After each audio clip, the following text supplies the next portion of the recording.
रामदेव जी की कथा। प्राचीन काल में राजस्थान के बाड़मेर जिले की उंडू एवं कश्मीर रियासत में राजा अजमल राज्य करते थे। उनके भाई का नाम धनरूप था। एक बार की बात है कि धनरूप जी वैराग्य धारण कर घर से निकल पड़े। तीर्थाटन करते हुए अंततः वह मेवाड़ में मंडी मियाला गांव में पहुंचे और वहीं जीवित समाधि लेकर अंतर्धान हो गए।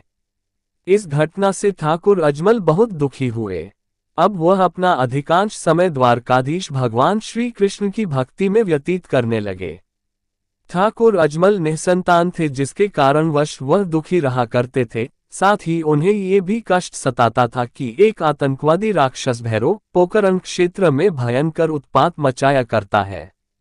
उस राक्षस ने आसपास के सारे गांव उजाड़ दिए थे। अतः एक तो पुत्र प्राप्ति हेतु तथा दूसरे राक्षस भैरव के नाश करने की कामना पूर्ति के लिए वह बराबर द्वारकाधीश के दरबार में जाया करते। एक बार उनके क्षेत्र में अच्छी वर्षा हुई।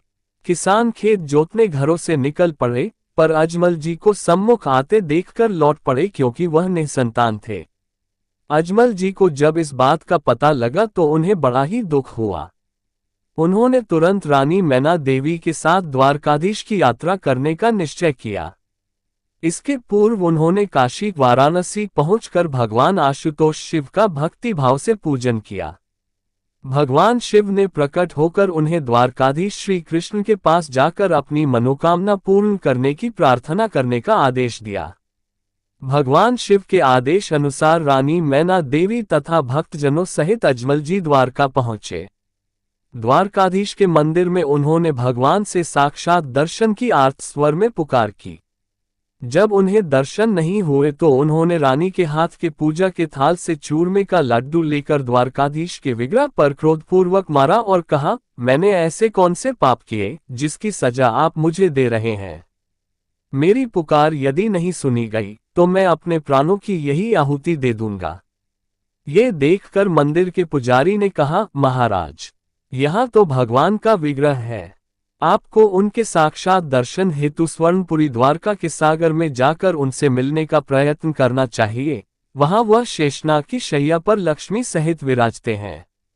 इसके बाद राजा अजमल सागर किनारे जाकर द्वारकाधीश के ध्यान में मग्न होकर बैठ गए, जिसके कुछ क्षणों बाद उन्हें आवाज सुनाई दी, आ जाओ। जिसे सुनकर अजमल जी सागर में कूद पड़े। जल के भीतर उन्हें स्वर्णपुरी द्वारका दीख पड़ी, जहां उन्हें श्री कृष्ण के साक्षात दर्शन हुए। भक्त को देखकर श्री द्वारकाधीश ने उन्हें गले लगाया। अजमल जी ने उनके माथे पर बंदी पट्टी के विषय में पूछा तो उन्होंने कहा, मृत्यु लोक में एक भक्त ने लड्डू मारकर मेरा माथा फोड़ दिया, अतः ये पट्टी बांधनी पड़ी। अजमल जी उनके चरणों में गिरकर क्षमा याचना करने लगे। भगवान श्री कृष्ण ने उन्हें सांत्वना देते हुए कहा, तुम्हारे यहाँ तक आने का क्या कारण है? राजा कहने लगे, हे अंतर्यामी, आप तो सब जानते हैं।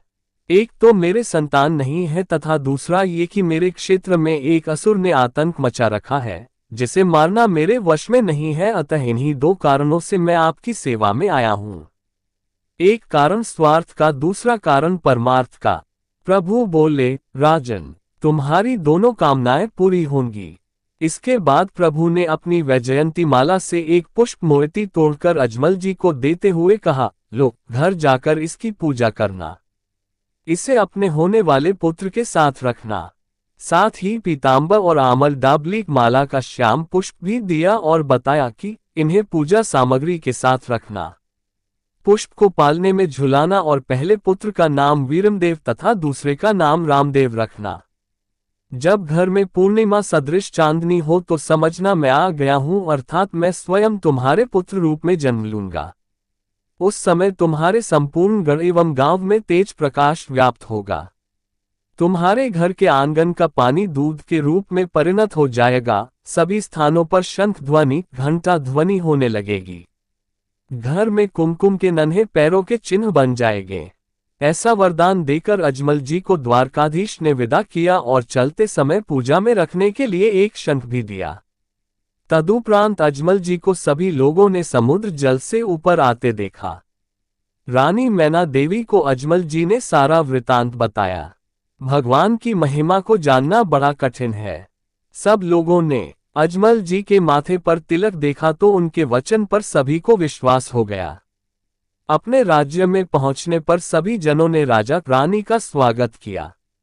भक्तजनों को गढ़ में ले जाकर राजा ने यज्ञादि कराया, पूर्णाहुतियां दी, ब्राह्मणों को भोजन कराकर दक्षिणा देकर संतुष्ट किया तथा दीन दुखियों को भी धन संपत्ति देकर प्रसन्न किया। भगवान के वचनानुसार रानी मैना देवी ने माघ माह में शुक्ल पंचमी संवत 1406 में एक पुत्र को जन्म दिया, जिसका नाम वीरमदेव हुआ।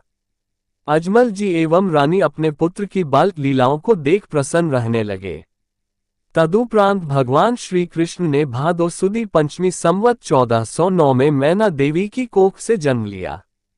उनके वचनानुसार उंडू कश्मीर गांव के सभी मंदिरों की घंटियां बज उठीं, शंख ध्वनि होने लगी। तेज प्रकाश से सारा गांव चमकने लगा और आंगन में रखा सारा जल दूध में परिवर्तित हो गया। महल के मुख्य द्वार से रानी के पलंग तक कुमकुम के पद चिन्ह बन गए।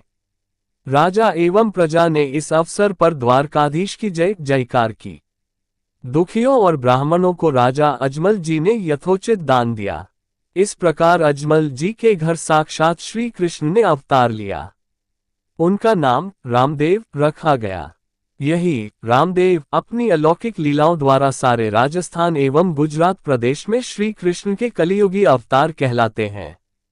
उनकी अनेक चमत्कारपूर्ण अलौकिक लीलाओं से उन्हें द्वारकाधीश श्री कृष्ण का ही अवतार माना जाता है। लोक कल्याण करते हुए उन्होंने भाद्र शुक्ल नवमी संवत 1442 के दिन समाधि ले ली। सारा ढूंढार प्रदेश रामदेव जी को भगवान के रूप में पूज्य मानता है।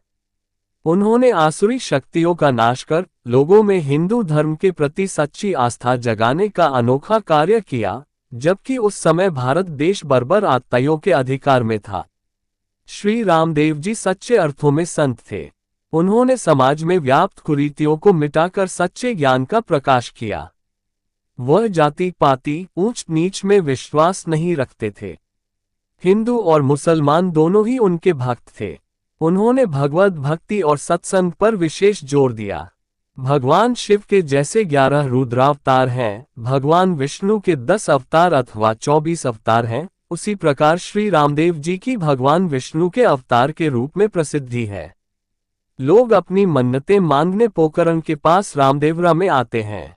उनकी अद्भुत एवं अलौकिक लीलाओं के गीत राजस्थान में भोपाओं द्वारा रतजगा के रूप में अभी भी गाए जाते हैं।